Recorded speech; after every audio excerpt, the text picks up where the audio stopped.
నమస్కారం. ఈరోజు మన విశ్లేషణలో మాట్లాడుకోబోయేది మామూలు విషయం కాదు.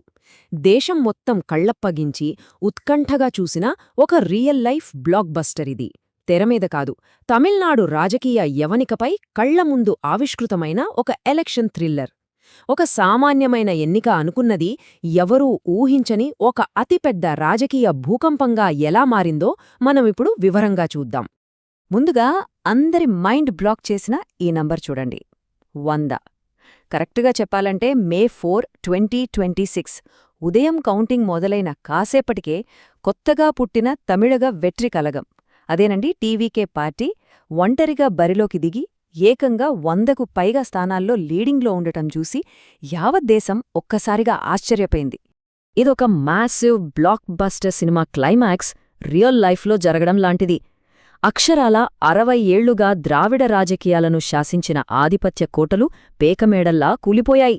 అయితే ఈ సునామీ రాత్రికి రాత్రి వచ్చిన గాలివోటం కాదు సుమా.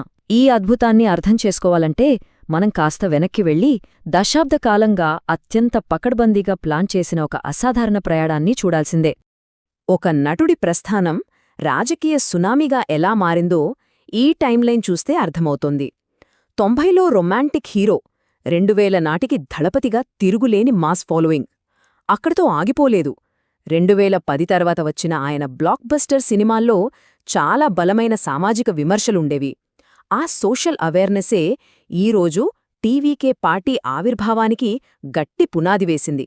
అంటే గ్రౌండ్ వర్క్ ఎప్పటినుంచో జరుగుతోందన్నమాట. అసలు పీక్ స్టేజ్లో ఉన్న కెరియర్ని, స్టార్డమ్ను వదిలేసి రావడమంటే ఎవరికైనా మామూలు విషయం కాదు కదా. కాని ఆయన వచ్చారు, ఒక బలమైన సిద్ధాంతంతో వచ్చారు. అదే పిరప్పోకుం ఎల్లా ఉయిర్కుం, అంటే పుట్టుకతో ప్రతి ఒక్కరూ సమానమే అని అర్థం. ప్రాచీన తమిళ గ్రంథం తిరుకురళ్ నుంచి తీసుకున్న ఈ సెంటర్ లెఫ్ట్ ఐడియాలజీతో పార్టీని ముందుకు నడిపారు. మరి పాత రాజకీయాలకు ఎలా చెక్ పెట్టారు? ఇక్కడే అసలు స్ట్రాటజీ ఉంది. ద్రావిడ పార్టీల జెండాల్లో ఉండే నలుపు రంగును పక్కన పెట్టేశారు. ఎరుపు, పసుపు రంగుల జెండాతో సరికొత్త మార్క్ క్రియేట్ చేశారు. మేనిఫెస్టో కూడా రొటీన్గా కాకుండా మహిళలకు 2500 ఆర్థిక సాయం, అలాగే ఆధునిక యువతను ఆకట్టుకునేలా ఏకంగా ఒక ఆర్టిఫిషియల్ ఇంటెలిజెన్స్ మంత్రిత్వ శాఖను ప్రకటిస్తూ సరికొత్త ట్రెండ్ సెట్ చేశారు. ఇక పార్టీ గుర్తు విషయానికొస్తే విజిల్. విజిల్ అనగానే మనకు ఆయన సూపర్ హిట్ సాంగ్స్ గుర్తొస్తాయి. కానీ రాజకీయంగా ఇది ఎంత మాస్టర్ స్ట్రోక్ అంటే సిస్టంలో ఉన్న అవినీతిని ఎత్తిచూపే ఒక విజిల్ బ్లోవర్గా తమ పార్టీ ఉండబోతోంది అనే పవర్ఫుల్ మెసేజ్ను జనాల్లోకి చాలా బలంగా తీసుకెళ్లింది. కేవలం పార్టీ గుర్తును ప్రకటించి వదిలేయలేదు. దాన్ని జనాల్లోకి ఎలా తీసుకెళ్లారో తెలుసా? ప్రతి ఇంటి ముందు మహిళలు విజిల్ ఆకారంలో ముగ్గులు వేసేలా పిలుపునిచ్చారు. ఆయన స్వయంగా పెరంబూర్లో నేలపై కూర్చుని మహిళలతో కలిసి ముగ్గులు వేయడం క్షేత్రస్థాయిలో ఓటర్లతో ఒక విడదీయరాని ఎమోషనల్ కనెక్షన్ను బిల్డ్ చేసింది. అదొక పెద్ద మూమెంట్లా మారిపోయింది. అయితే అంత ఎంతో ఉత్సాహంగా సాగుతోంది అనుకుంటున్న సమయంలోనే ఒక ఘోర విషాదం జరిగింది. కరూర్లో జరిగిన భారీ ర్యాలీలో ఊహించని రేంజ్లో జనం పోటెత్తారు. అక్కడ జరిగిన తొక్కిసలాటలో ఏకంగా 41 మంది ప్రాణాలు కోల్పోవడం నిజంగా చాలా బాధాకరం. సరైన భద్రతా ఏర్పాట్లు లేకపోవడమే ఈ హృదయ విదారక ఘటనకు కారణమని పెద్ద ఎత్తున ఆరోపణలొచ్చాయి. ఆ విషాదం మిగిలించిన శోకం నుంచి తేరుకోకముందే మరోపక్క రాజకీయ పరిణామాలు వేగంగా మారాయి. సీబీఐ విచారణలు, ప్రచార రథాల సీజు, అధికార పార్టీల నుంచి అరెస్టు చేస్తామంటూ బెదిరింపులు, ఇలా నలువైపుల నుంచి ఒత్తిడి మొదలైంది. ఇదంతా ఖచ్చితంగా తమను అణగదొక్కడానికి చేస్తున్న ఫ్యాసిస్ట్ చర్యలే అని టీవీకే నేతలు గట్టిగా ఎదురుదాడికి దిగారు. ఈ కుట్రల పరంపర అక్కడితో ఆగిపోలేదు. సరిగ్గా అప్పుడే ఈ నంబర్ తెరపైకొచ్చింది, 27. దళపతి నటించిన ఆఖరి సినిమా జననాయకన్కు సూచించిన కట్సివి. సినిమా ద్వారా ఆయన ప్రచారం చేసుకోకుండా అడ్డుకోవడానికే ఇదంతా జరుగుతోందని, ఇది ముమ్మాటికీ వ్యవస్థాగత కుట్రేనని పార్టీ శ్రేణులు తీవ్రస్థాయిలో మండిపడ్డాయి. ఇంతలో మరో పెద్ద దెబ్బ. సినిమా రిలీజ్ కాకముందే ఆన్లైన్లో లీక్ అయిపోయింది. ఆర్థికంగా ఇది భారీ నష్టమే అయినా విశ్లేషకుల ప్రకారం ఇక్కడే సీన్ రివర్స్ అయింది. ఇదంతా ఆయనపై జరుగుతున్న కుట్రగా భావించిన జనాల్లో విపరీతమైన సానుభూతి పెరిగింది. ఒక పెద్ద సిస్టంపై ఒంటరిగా పోరాడుతున్న రియల్ లైఫ్ అండర్డాగ్గా ఆయన్ని ప్రజల గుండెల్లో నిలబెట్టింది.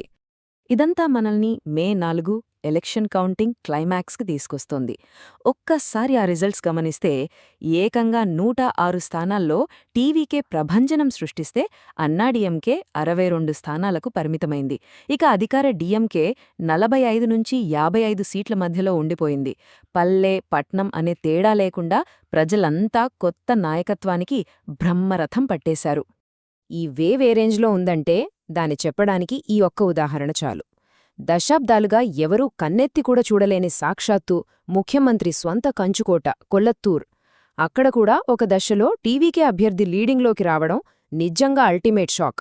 జనాల్లో ఆ సైలెంట్ సునామీ ఎంత బలంగా ఉందో ఇది స్పష్టం చేసింది. ఎన్నికలకు ముందు ప్రత్యర్థులు ఏమన్నారో తెలుసా? సినిమాలకు వచ్చే జనం ఓట్లుగా మారరు అని చాలా ఎగతాళికేశారు. కాని అదంతా గాలికి కొట్టుకుపోయింది.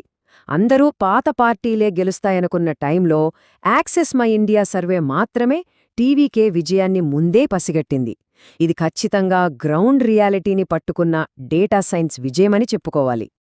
ఇక ఫలితాలు కన్ఫర్మ్ అవుతున్న కొద్దీ రాష్ట్రమంతా పండగ వాతావరణం నెలకొంది. వీధులన్నీ ఒక్కటే నినాదంతో దద్దరిల్లిపోయాయి. సత్తం పతాదు, విజిల్ పోడు అంటే ఈ శబ్దం చాలదు, ఇంకా గట్టిగా విజిల్ వెయ్యి అని అర్థం. ఈ ఐకానిక్ డైలాగ్తో సంబరాలు అంబరాన్నంటాయి. అదొక చారిత్రక విజయం. కానీ సినిమా క్లైమాక్స్లో ఉన్నట్లే ఈ పొలిటికల్ థ్రిల్లర్లో కూడా లాస్ట్ మినిట్ టెన్షన్ తప్పలేదు. మ్యాజిక్ ఫిగర్ 118కి దగ్గరగా ఉండటంతో ఎమ్మెల్యేల కొనుగోళ్లకు అవకాశమివ్వకుండా ముందు జాగ్రత్తగా గెలిచిన అభ్యర్థులందర్నీ టీవీకే అధిష్టానం పనేయూర్లోని ఒక సురక్షితమైన రిసార్ట్కు తరలించింది. మొత్తానికి ఒక సినిమా ఐకాన్ 60 ఏళ్ల రాజకీయ కంచుకోటను ఇలా బద్దలు కొట్టడమనేది మునుపెన్నడూ చూడని ఒక అద్భుతం. మరి ఇంతటి సంచలనం భారతీయ ప్రజాస్వామ్య భవిష్యత్తుకు ఎలాంటి సందేశమిస్తోంది? రాబోయే తరాల నాయకులకు ఈ అసాధారణ ప్రయాణం ఎలాంటి స్ఫూర్తిని రగిలిస్తుంది? ఇది మనందరం ఆలోచించాల్సిన ప్రశ్న. ఈ ఆలోచనతోనే ఈనాటి మన విశ్లేషణను ముగిద్దాం.